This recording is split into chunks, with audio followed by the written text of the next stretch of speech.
Yeah, for today's video, we're going to be focusing on the topic of extinction, and we're looking at one thing with specifically, we're going to look at such things as like the coelacanth, because that is a great example, which really proves to the point that we really can't prove extinction, because we thought it was extinct for quite some time until it was caught in 1938. And even though we haven't caught one since then, it still proves to the point that we really don't have the ability to classify things as extinct or not, being if they're land or sea creatures, or air, or if they're birds, but they fly mostly in the air. Because the fact is, when we look at these things, it's a matter of the points that, when we think about it, is you can't be everywhere at once, and this is a major factor that we need to consider when these scientists try to distinguish with trying to get the numbers and counts of these animals. Is you can't actually get an accurate account because you can't really be everywhere at once, and it's just the nature of animals being, if they're predators or if they're prey, that they don't actually want to be found by other species, being, especially with humans, because a lot of them are very, very skittish and don't like being seen by humans themselves, even if they're prey themselves, because they view humans as even if they're predators themselves, because they view humans as actually another apex predator, and they view humans with the potential to kill them and actually potentially trap them if they don't kill them. So they try to avoid them totally. So this is why we won't get an accurate depiction of actual population numbers. And even with that, we've even seen sometimes where humans will keep animals on these endangered species lists even well past when they should be, which gives an inaccurate depiction of what's really going on. One example of this is the polar bear. Polar bear population since 1965 has grown by 2,500%, which is not exactly something which shows that they're actually in decline. They're actually in massive growth, and this would show that there's something positive for them on the in their habitat, which is helping them out, which is helping their numbers grow in these massive amounts. You look at human growth; it is hardly above 100% since that period. We have,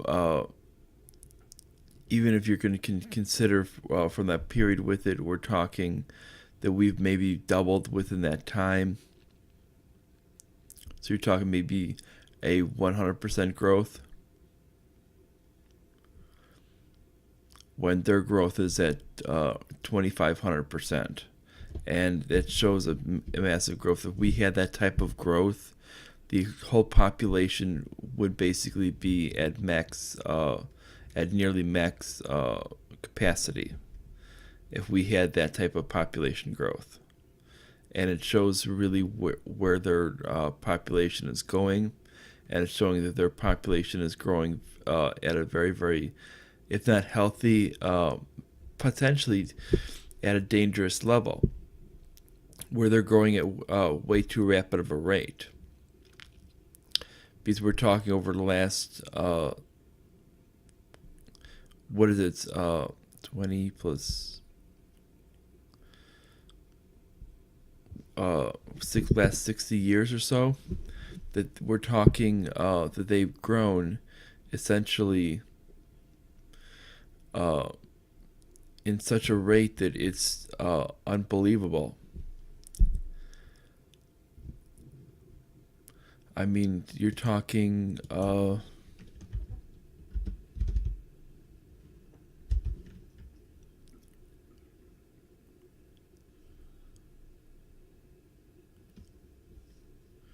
that's about 53 years, I believe. And we're talking that's about, they're basically having adding about 40%, 47% of their population every year is what they've actually averaged. No species out there that I can actually think of is averaging those type of numbers. And what this actually proves is we don't have a problem with that, and this should make us actually question the actual what's really happening with extinction.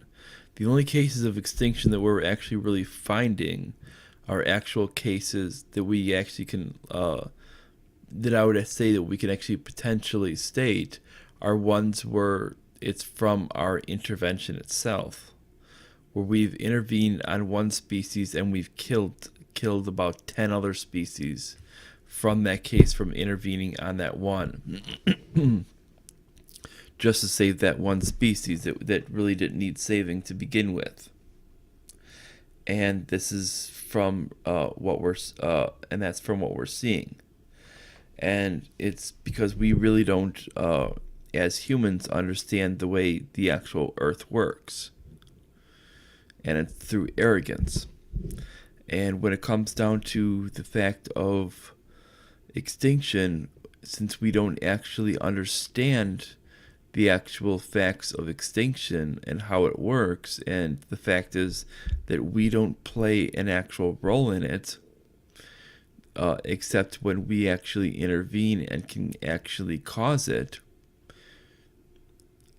by basically causing some unnatural stimulus within the system that shouldn't be there, such as moving one species, which we've done that before and has caused massive problems. And the U.S. government has done that with it and then covered it up, for the fact is that there would be huge actual fines ecologically, such as with moving coyotes, because they thought there was a problem with coyote numbers. And we've seen where coyotes were originally from the west, and now we're seeing coyotes basically as far east as Maine, and that's not supposed to happen. And the only plausibility would have been that they were actually physically moved and actually planted there from naturalization processes from the government itself, and this is the only way it can happen. And that would actually result in actual serious fines and firings and jail time for those involved, if the actual processes were actually looked into. And the reason why is because you're not supposed is because it's considered a fine to actually intervene in that level. And it wasn't and the fact is they weren't we don't have these problems ecologically, what people state out there. What ends up happening is when intervention happens, this is when we can cause the fact of extinction, but overall extinction is not cannot really be proven to an actual point when it happens naturally. When it happens naturally, it becomes almost impossible, because like take example for the coelacanth is a bottom dwelling fish, and especially which how deep it lives, and the size of the fish itself, reaching more than 6 feet long and 200 pounds. It's and can live more than 60 years. We're talking that it can and basically is and there's two basic species from it, going from Africa to the going basically from the east coast of Africa out to basically the Indian Ocean, and even out to Indonesia. You could basically see that it's very difficult to prove that a species of the coelacanth is gone, that those two species of coelacanth are gone, because if it dwells that deep, it's almost impossible to find. And we're seeing this with some of these new species that we actually do find, that when we see these new species and we find them, this is a whole habit of proof that if you can find new species, it means that you're less likely to prove that old species are gone. And this should actually mean something when it comes to even as far back as flight-based dinosaurs, because we're talking, as if we look through myth and such, that we see that a lot of drawings with humans show that they were actually seeing essentially things like pterosaurs and other such dinosaurs like that. While they didn't see other things, while they didn't see certain dinosaurs, they did see pterosaurs. And this was actually noted in cave drawings. And this was major points with it. While people tend to state that humans and dinosaurs didn't exist, like they did in the Flintstones, it's actually been proven that might not necessarily be true because of these drawings. And even some of the early points of European culture showing with their myths of dragons and such, this might have been merely a pterosaur.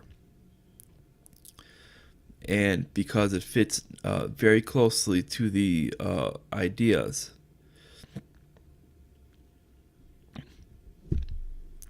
And that's why that's why we're talking that when people state that pterosaurs are possibly still living in areas such as Papua New Guinea, as some have stated, that's and others trying to state that's not possible. Well, the fact is there's plenty of evidence out there to state that that it is a feasible likelihood. And while I have more in the points stating on cryptozoology, which basically points to which is the study of hidden creatures, I'll actually go into why this is true, that you can actually find things that they actually state are not are actually extinct. When they say are extinct, are not necessarily extinct.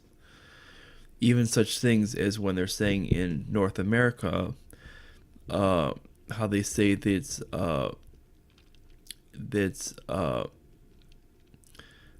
that there is no current ape with it, but yet we see these stories of Bigfoot sightings. Well, Bigfoot sightings are ironically similar to the cases of the Gigantolopithecus, in which I'll go a little bit further in on that one, and then I'll probably create an actual series on some of these creatures.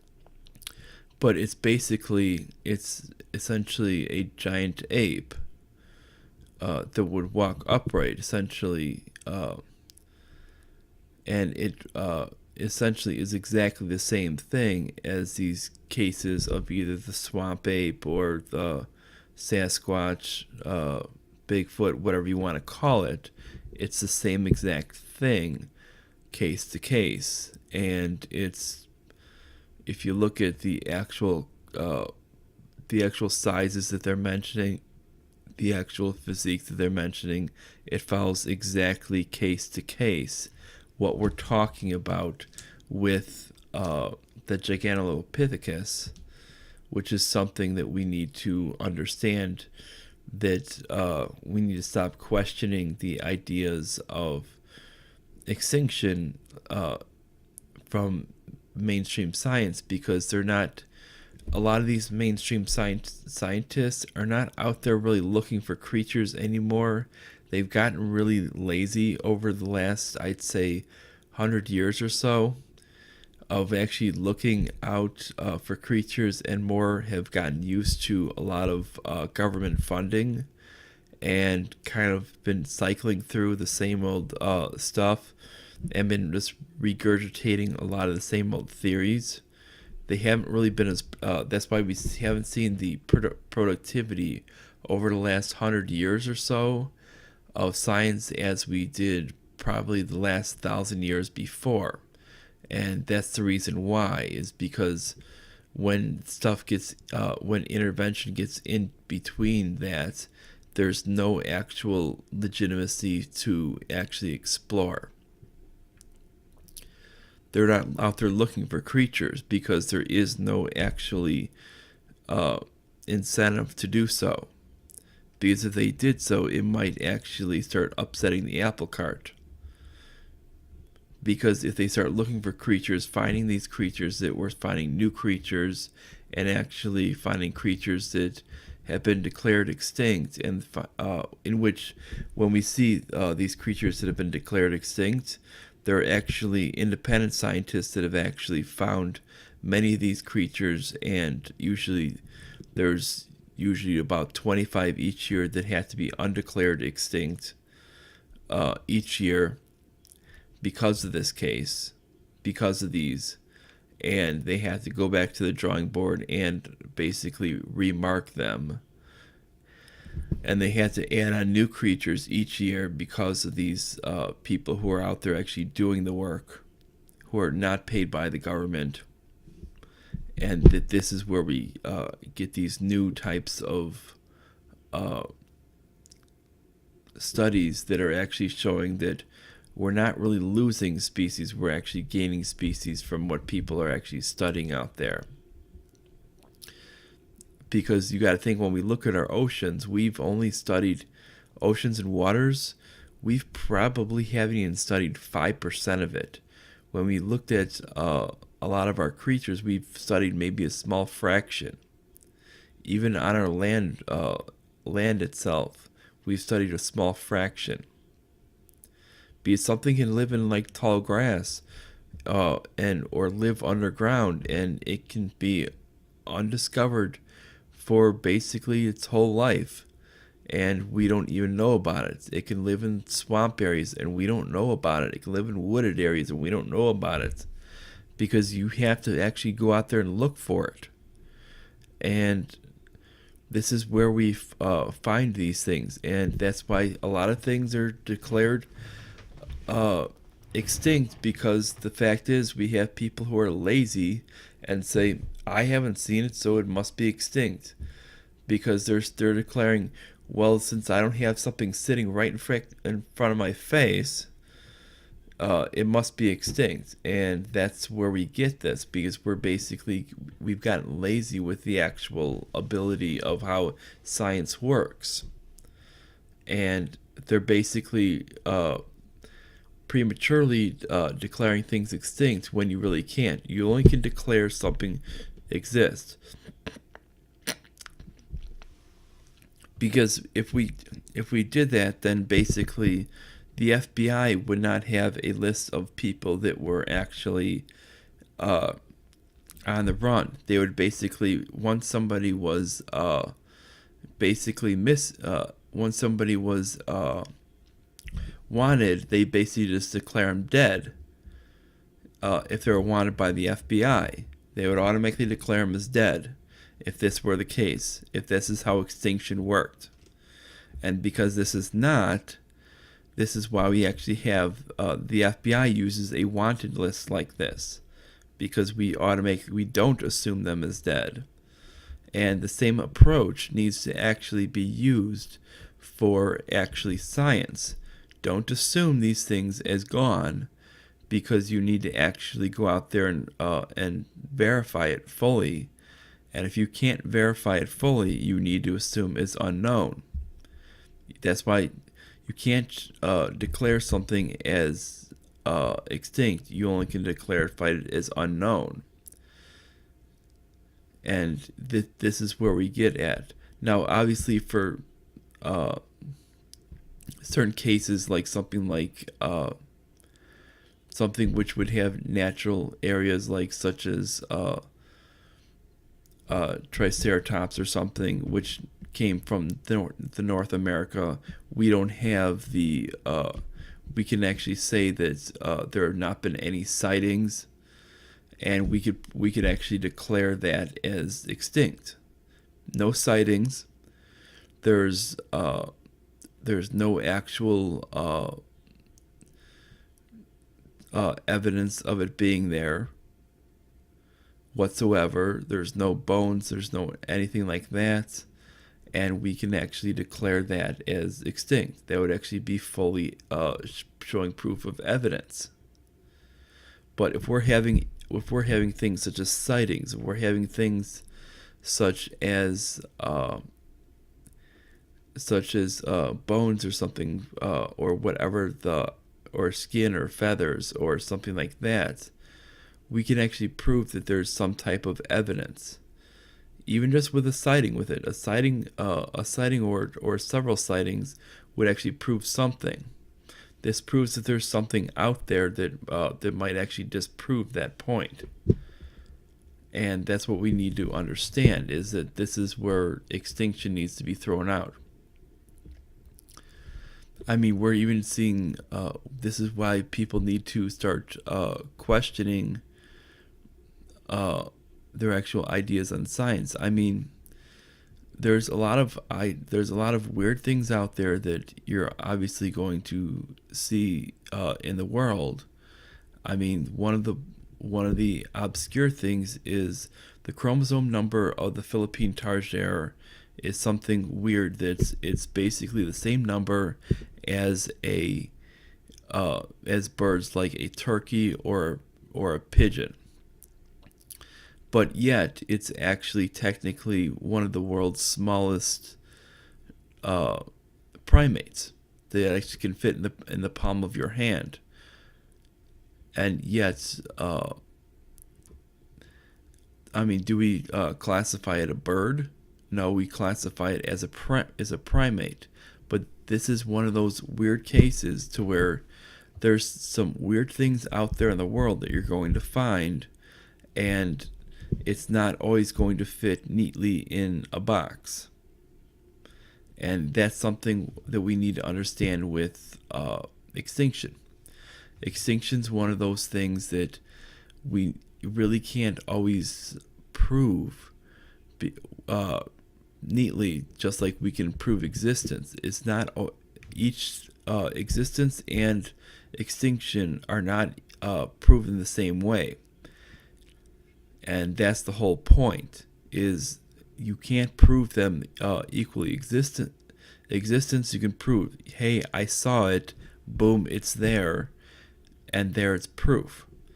Now, extinction, you can't do that. You can't easily prove something's not there, because you can't just say you can't have proof that something's not there. That's something that's nearly impossible to grab. And that's the whole point when it comes to extinction. Extinction's something that's nearly impossible to prove, and that's the point that I'm trying to get across, is that it's been extinction, something that's actually every year that gets defeated in arguments, because we find creatures that were supposed to be extinct and they end up being found in various numbers around the globe, many of which are in Papua New Guinea. And these creatures were supposedly extinct. It could be plants, it could be animals, it could be whatever type of family they belong to. And it always comes out to prove that it doesn't that extinction is not always able to be proven, because it can't be proven like existence. And that's the whole point. Is what they need to realize is that extinction can't be proven. And I wish it was a case of where it was so neatly that like scientists would love to have it, or mathematical, that both were essentially opposites of one another, that they could be proven, but they can't be.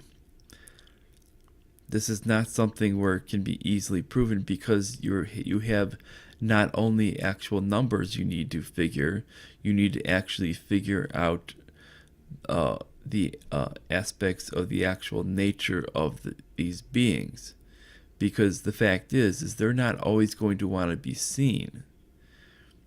I mean, you can easily compare this with the FBI's most wanted list. If you cannot state that everyone in the FBI's most wanted list is dead automatically once they're put on, and we know they can't be, because people in the FBI's most wanted list have been snagged even years down the line because they did not want to be caught, then we cannot declare these things as extinct, because it follows the same thing. These creatures do not want to be found naturally, because they want to stay in hiding, because they view humans as an actual apex predator that will catch them and use them as an actual specimen. They actually have the preservation for life, just naturally. And this is the whole point. So they're not going to want to be caught. And this is why you're going to find that these creatures are not going to want to be caught, and why they're very, very skittish of humans. And you're going to see this with these creatures. And it doesn't matter if we're talking a coelacanth, if we're talking the Sumatran striped rabbit was another one that they thought was extinct, but they found that in Sumatra. And it doesn't matter where we're talking, it's always the case. So if you like this video, like, subscribe, click the notification bell, send this all the way out on your social media contacts, and send it out publicly, and get everyone to subscribe to my page. And I will see you guys tomorrow.